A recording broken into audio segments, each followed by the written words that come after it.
네. 아, 오늘 대림절 세 번째 주일입니다.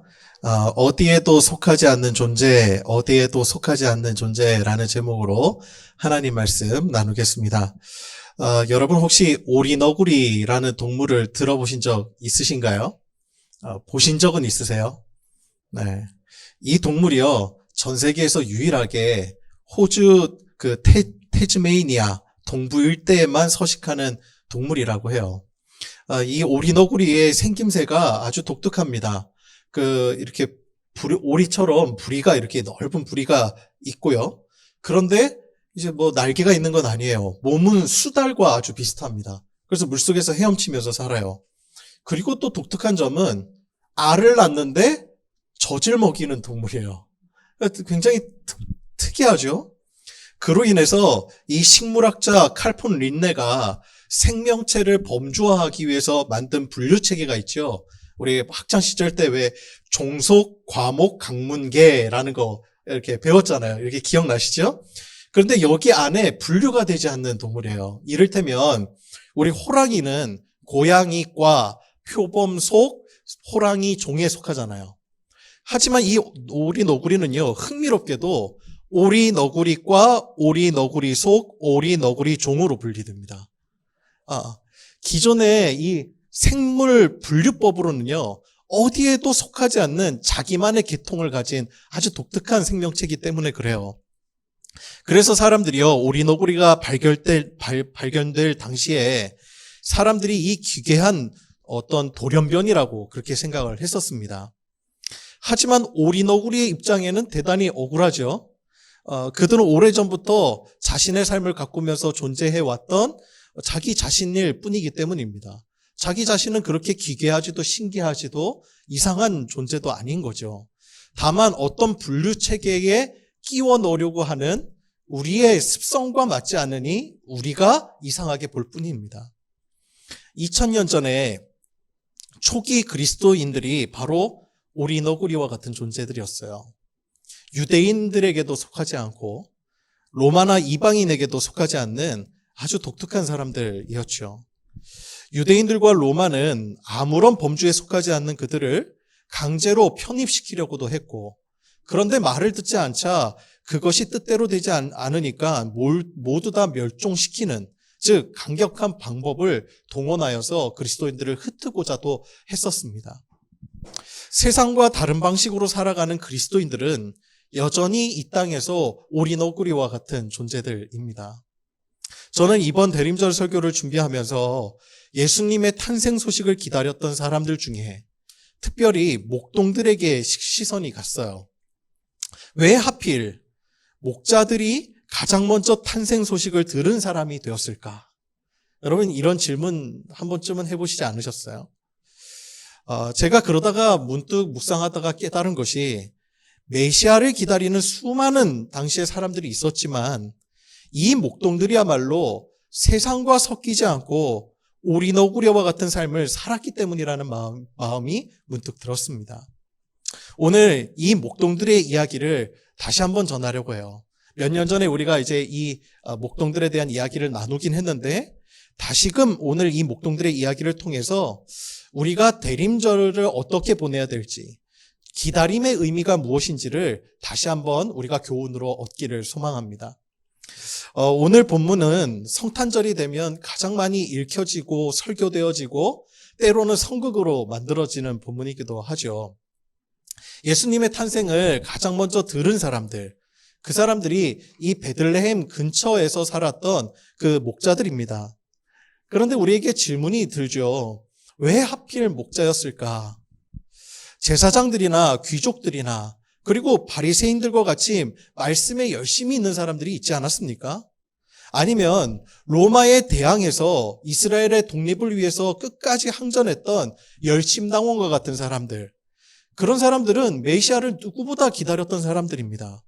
그런데 왜 하필 세상적으로 지위도 없고 아무도 주목하지 않고 베들레헴 성에서 사는 것도 아니고 그 주변에서 이렇게 떠돌면서 살았던 이 목자들에게 이 엄청나게 크고 엄청난 하나님의 그 구원의 소식을 그들에게 하나님은 먼저 알리셨을까? 그것이 오늘 우리가 본문을 통해서 질문해 보아야 할 첫 번째 질문입니다. 여러분 궁금하지 않으세요? 이에 대해서 여러 학자들의 의견이 있었어요. 많은 사람들도 궁금해 했었던 것 같아요. 그래서 어떤 학자는 이렇게 이야기합니다.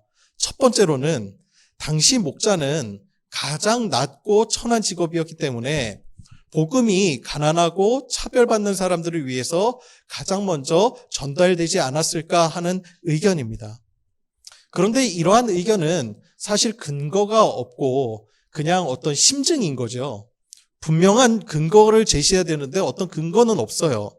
그리고 성경적이지도 않습니다. 왜 그렇죠? 복음은 가난한 자들만의 것은 아니죠. 모든 사람들을 위한 것입니다. 그리고 또 다른 의견으로는 어느 유명한 성경학자가 자신의 글에 이런 내용을 기록했습니다.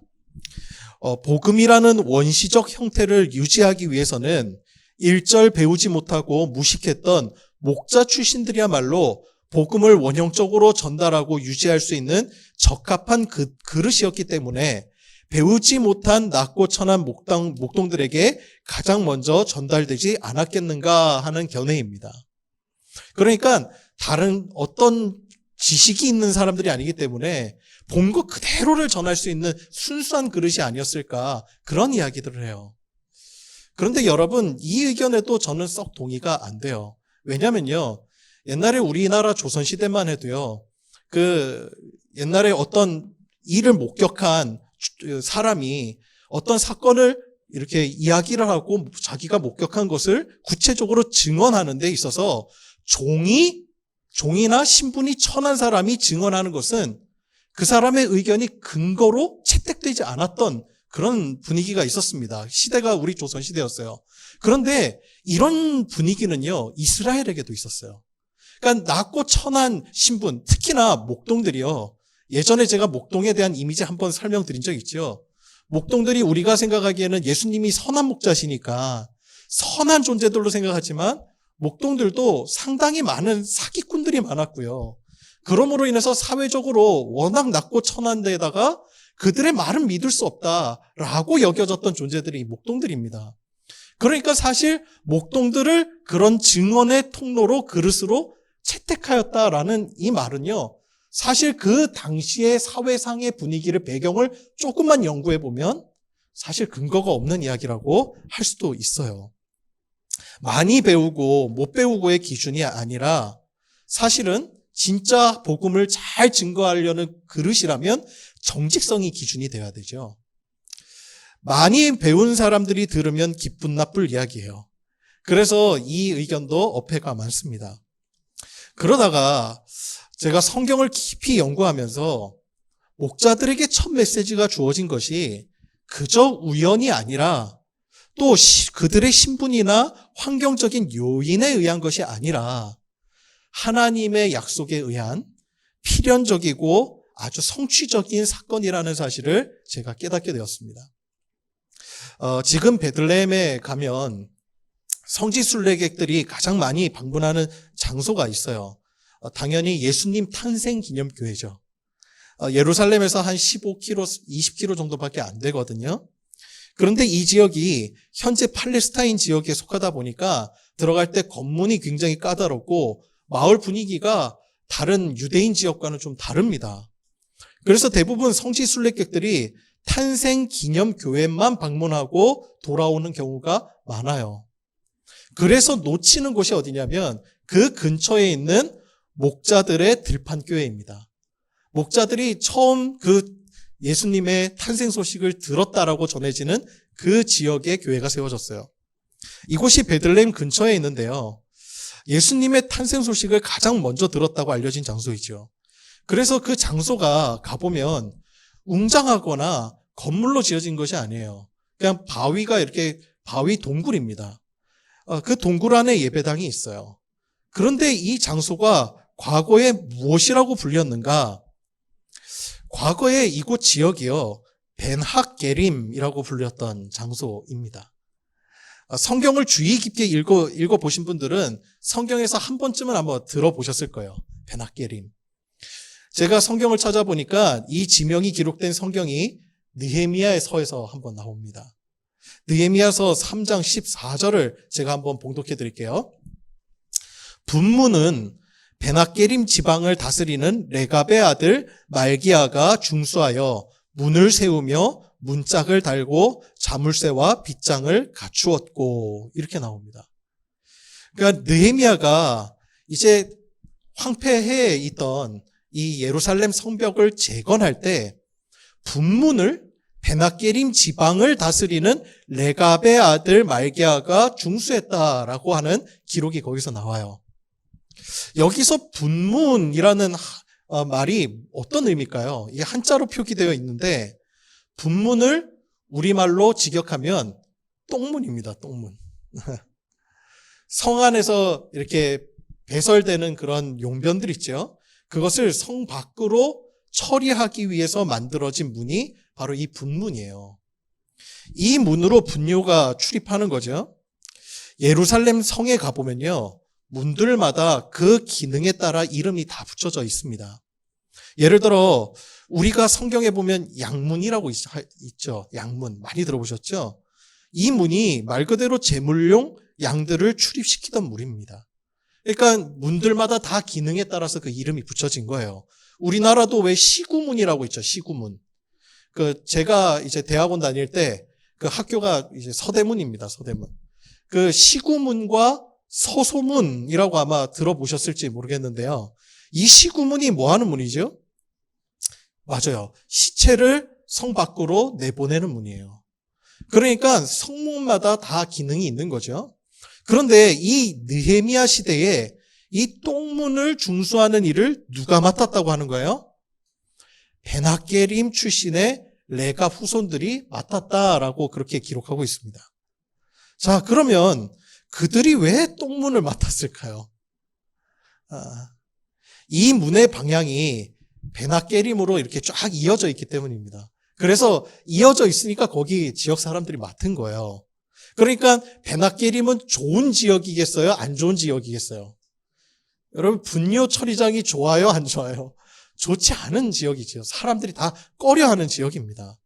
자, 그러면 이 지역에 사는 사람들, 신분이 높은 사람들이겠어요? 낮은 사람들이겠어요? 당연히 신분이 낮은 사람들이죠. 낮고 천한 사람들. 이들이 낮고 천한 목자 출신들이었기 때문에 그 지역을 맡은 거예요. 그 문을 맡은 겁니다. 이들은 오랫동안 이 지역에서 살아왔던 사람들이에요. 그러니까 베나게렘 출신 레갑의 후손들이 예수님의 탄생을 가장 먼저 소식을 들은 사람들입니다. 자, 그러면 여기서 질문이 한 가지가 더 들죠. 그러면 도대체 이 레갑의 가문은 어떤 가문이길래, 도대체 이 사람들은 어떤 사람들이길래 이 엄청난 영광을 가질 수 있었던 것일까? 그것에 대한 단서를 찾으려면요, 예레미야 35장으로 가야 돼요. 그 35장 1절과 2절에 보면 이런 이야기가 나옵니다. 제가 봉독해 드릴게요. 유다의 요시야 왕의 아들 여호야김 때에 여호와께로부터 말씀이 예레미야에게 임하여 이르시되, 너는 레갑 사람들의 집에 가서 그들에게 말하고 그들을 여호와의 집 한방으로 데려다가 포도주를 마시게 하라 하시니라. 아멘. 이런 말씀이 나옵니다. 그러니까 여호야김 시대 때예요. 그때 활동했던 예언자가 예레미야입니다. 예레미야 선지자를 지칭하는 대명사가 있죠. 그 예레미야 선지자를 무슨 선지자라고 얘기하죠? 우리가 흔히 눈물의 예언자라고 하죠. 왜 그렇습니까? 그 시대가 너무 타락했었기 때문에 그래요. 이스라엘 백성들이 다 자기 멋대로 살아요. 하나님 믿는다고 하면서, 하나님의 선택받은 백성이라고 하면서 다 자기 멋대로 살아요. 세상에 속해서 살아요. 세상과, 아니 더 나아가서 세상을 숭배하면서 살아요. 세상을 사랑하면서 살아요. 세상에 속한 자들이 되었어요. 그러면서도 하나님 믿는데요. 그러면서도 세상 사람들과 별반 다르지 않고 별반 다르지 않는 탐욕적으로 살아가면서도 하나님 믿는데요. 그러면서도 그리스도인이래요. 그런 시대가 이 예레미야 시대였대요. 하나님의 마음이 얼마나 아프셨겠어요. 여호야김 시대면요, 어떤 시대죠? 이 시대가 이제 바벨론에 의해서 서서히 무너져갈 시대입니다. 이제 멸망이 다가오는 그때였어요. 그때 하나님께서 예레미야에게 이스라엘 백성들을 일깨우칠 좋은 샘플 하나를 보여주세요. 하나님이 제안하시는 거예요. 뭐라고 제안하시냐면, 너는 지금 가서 레갑 사람들의 집에 가서 그들을 성전으로 다 초청하라는 거예요. 레갑 사람들을 초청하래요. 그리고는 그들을 한 방에 모아놓고 포도주를 마시게 하라는 겁니다. 그들을. 흥청망청하면 포도주를 아주 많이 주고 실컷 마시고 실컷 즐기라고 그렇게 주는 거예요. 그래서 이 레갑 사람들은요, 영문도 모른 채 그냥 귀족들이 모여있는 성전방을 통과해서 사람들이 다 보이는 한 방에 자리를 잡습니다. 그리고는 마음껏 포도주를 마실 수 있도록 포도주를, 아주 질 좋은 포도주를 계속 제공해줘요. 여러분, 그런 영광의 자리가 어디 있겠어요? 아니, 거기에 똥문으로 섬기던 천한 사람들이, 초청받아가지고요, 여기에서 이렇게 연회석에서 가장 좋은 상석에 가장 좋은 술들을 계속 제공해주니, 얼마나 영광입니까? 또 얼마나 두렵고 떨리는 자리겠어요. 일반 평민도 함께하기 어려운 그 지체 높은 사람들과 저 양들이나 치는 그 최하층 계급, 집도 없는 그 사람들이 한 자리에 앉아서 술잔을 기울이는 거예요. 그런데 그때 그 제안을 받은 이 레갑 후손들이 이런 말을 합니다. 여러분, 이 메시지가 대단히 중요한 포인트예요. 잘 들어보세요. 그 6절에서 10절에 이렇게 나오거든요.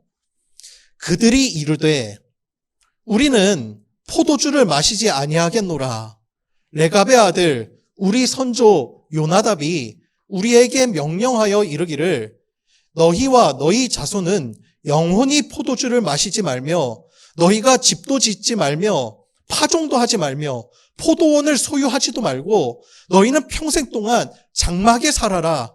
그리하면 너희가 머물러 사는 땅에서 너희 생명이 길리라 하였으므로 우리가 레갑의 아들 우리 선조 요나답이 우리에게 명령한 모든 말을 순종하여 우리와 우리 아내와 자녀가 평생 동안 포도주를 마시지 아니하며 살 집도 짓지 아니하며 포도원이나 밭이나 종자도 가지지 아니하고 장막에 살면서 우리 선조 요나답이 우리에게 명령한 대로 다 지켜 행하였노라. 이런 이야기를 합니다. 여러분, 이게 무슨 뜻인지 이해되십니까? 그 미묘하고 살벌한 그 자리에서 지금 레갑의 후손이 이런 지하에 거절하는 거예요. 감히. 그런데 그 거절하는 이유가 무엇이죠? 자기 조상 요나답이 명령했다는 거예요. 그거를 오랜 대에 걸쳐서 지켜왔다는 겁니다. 그 명령을. 그럼 그 명령이 뭐냐? 너희는 평생 동안 포도주 마시지 말라, 집도 짓지 말라, 장막에서 살아라, 그리고 포도원이나 밭이나 종자도 가지지 말라. 이 세 가지예요. 그러면 여러분, 그런데 10절에 보니까 뭐라고 이야기하죠? 요나답이 우리에게 명령한 대로 지금까지 우리가 다 지켜 행하였나이다. 여러분, 요나답이요, 지금 이 사람들이 이렇게 술잔에 초대받은 이 시대로부터 몇 년 전 사람인 줄 아십니까? 예후 왕 때요, 종교개혁을 한번 일으키는데 가장 큰 공을 세운 사람이 여호나답이라는 사람이 나오죠. 기억나세요? 그런데 그 사람의 이름이 바로 요나답이에요. 여호나답의 이름이 요나답입니다. 그러니까 이걸 어떻게 설명해야 될까요? 그러니까 달리 설명할 게 또 없겠네요. 어쨌든 이 발음의 차이예요, 발음의 차이. 그래서 여호나답과 요나답은 동일 인물입니다. 그러니까요, 사실 이 연수로 따지면요, 약 300년 전 사람이에요. 그 시대와 비추어서 보면요. 그러면요, 그 300년 전의 조상이 하신 그 유언을 지금까지도 그 후손들이 지키고 있었다는 거예요. 그런데 생각해 보세요. 그 유언이 좋은 거예요, 나쁜 거예요? 여러분, 좋은 거예요, 나쁜 거예요? 여러분 아버지가, 죄송합니다, 유언으로 너 집도 사면 안 돼. 너 술도 마시지 말고 유흥 즐기면 안 돼. 너 뭐 이렇게 요즘 말로 말하면 여기 포도원도 가지지 말고 종자도 가지지 말고 아무것도 가지지 말라고 하잖아요. 이 말은 뭐죠? 삶의 근간이 되는 거를 아무것도 소유하지 말라는 거예요. 그러니까 너 우리나라로 말하면은 뭐 이렇게 요즘에 보면 4차 산업 지식의 시대 아닙니까? 너 대학도 가지 말아야 돼. 너 어떤 직업도 이 세상 직업 가지지 말아야 돼. 여러분 그럼 어떻게 살라는 거예요? 여러분 이게 이 당시의 사람들을 오늘날로 우리의 시대로 이렇게 적용해 보면요. 이거는 뭐 이 세상에 살지 말라는 거예요. 이 세상 어디도 속하지 말라는 말과 똑같은 거예요. 좋은 일 아닙니다. 출세길 포기하는 거예요. 안정된 삶도 포기하는 일입니다. 사람들로부터 무시와 천대를요, 계속 대대로부터 감내해야 되는 거예요. 여러분, 나는 괜찮죠. 내가 사람들로부터 무시와 천대받는 거 그래도 참을 수 있지요. 근데 이러한 삶을요, 내 자식에게도 물려줘야 돼요. 여러분, 우리는요, 나랑 똑같은 삶을 살지 않기를 바라는 게 부모의 마음이잖아요. 아무리 좋은 직업을 갖고 있다 하더라도 그 일이 너무 책무가 크고 그러면, 그렇죠? 부모는 자녀가 좀 더 편안하게, 좀 더 잘 되길 원하는 게 부모의 마음이에요. 그런데 평생 무시와 천대, 근데 더 나아질 게 없는 거예요. 그런데 그거를 대물림하고 그것이 우리의 가문이 지켜야 될 말씀이라고 한다면 이거 지키는 거 쉬운 일이 아니죠. 요나답은 포도주 마시지 말라고 해요. 그 이유가 뭐죠? 포도주는요, 이방 제사가 난무할 때, 즉 이방 우상 숭배가 극에 달할 때요, 생산량이 가장 많이 극에 달했다고 해요. 생산량이 급증했대요. 그럼 뭐를 의미하는 거죠? 이방 제사에서 빠지지 않는 것이 포도주였다는 거예요. 그리고 흥청망청 술에 취하고 그로 인해 아주 음란한 행위로 제사를 드렸어요. 이게 이방 우상 제사 방식입니다. 그러니까요, 포도주를 마시지 말라는 것은 우상 숭배하지 말라는 얘기예요. 그리고 뿐만 아니라 농사도 짓지 말래요. 그게 무슨 뜻이겠습니까? 포도원을 가지게 되면 당신은 부유함을 누릴 수가 있어요. 왜? 포도주가 잘 팔리잖아요. 그러니까 포도 농사를 짓지 말라는 것은 세상 성공을 포기하라는 얘기예요. 농사 짓지 않으면 여러분 뭐 하죠? 뭐 먹고 살아요? 장막 치면서 유목민으로 살아가야 되는 거예요. 양이나 치는 목동으로 살아가야 돼요. 여러분, 거룩의 대가는 이렇게 참혹한 거예요.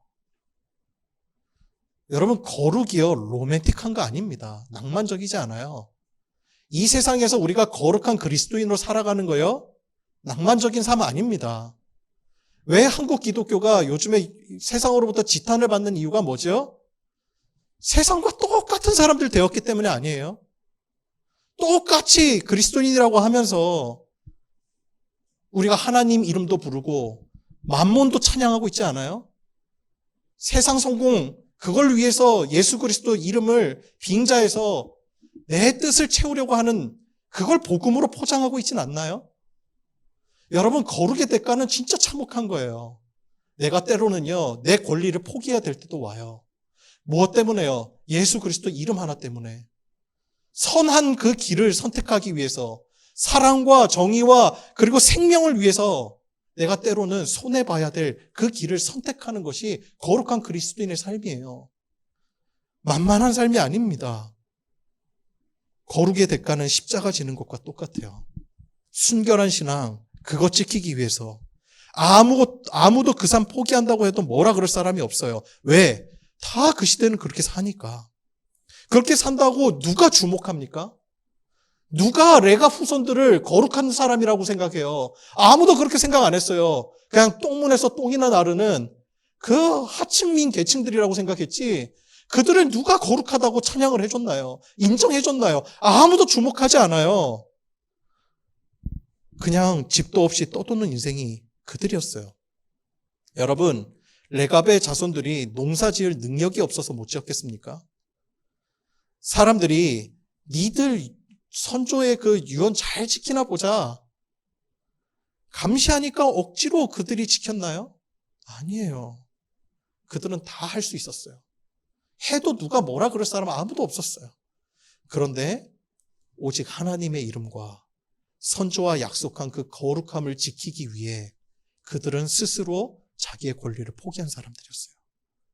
여러분, 믿음은 내가 할 수 없는 것을 다짐하는 것이 아니라 내가 할 수 있는 것을 지키는 거예요.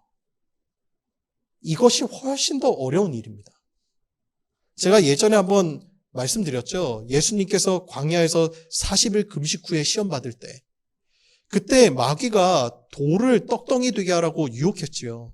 예수님에게. 그런데 그것이 왜 유혹이라고 말씀드렸죠? 예수님께서 할 수 있는 일이기 때문에 유혹인 거예요. 저한테 만약에 돌 가지고 떡덩이 되게 만들려고 하면 저는 못 만들거든요, 어차피. 그러니까 저한테는 그게 아예 시험 자체가 안 되는 거예요. 여러분, 시험은 언제 오는 거죠? 내가 할 수 있는 권한이 있을 때, 내가 할 수 있는 힘이 있을 때 권리 포기를 하는 것이 믿음이에요. 여러분, 우리가 내가 꿈꾸지도 못할 크고 원대한 내 꿈을 갖다가 주님 주실 것을 믿습니다. 이게 믿음이 아니에요. 지금 내가 할 수 있는 자리에서 주님의 이름 때문에 거룩함을 지키고 포기할 수 있는 거, 그 태도가 곧 믿음인 거예요. 청년들이 대학 가면 대부분 질문합니다. 목사님, 술 마시는 게 죄가 되나요? 여러분, 술 마시면 구원 못 받습니까? 술은 구원의 문제와는 상관없어요. 그런데 왜 술을 가까이 하지 말라고 하죠? 거룩의 문제이기 때문에 그런 거죠. 거룩을 갈망하는 사람에게는요, 술의 문제가 고민 자체가 되질 않아요. 레갑의 후손들의 위대함은 바로 거기에 있는 거예요. 이들의 위대함이. 아무도 주목하지 않아요. 또 얼마든지 자신의 현재의 삶을 포기하고 돌아설 수 있는 선택권이 있어요. 능력이 있습니다. 그런데 하나님의 이름 때문에 그들은 거룩을 인생의 목적으로 삼고 살았던 사람들이에요.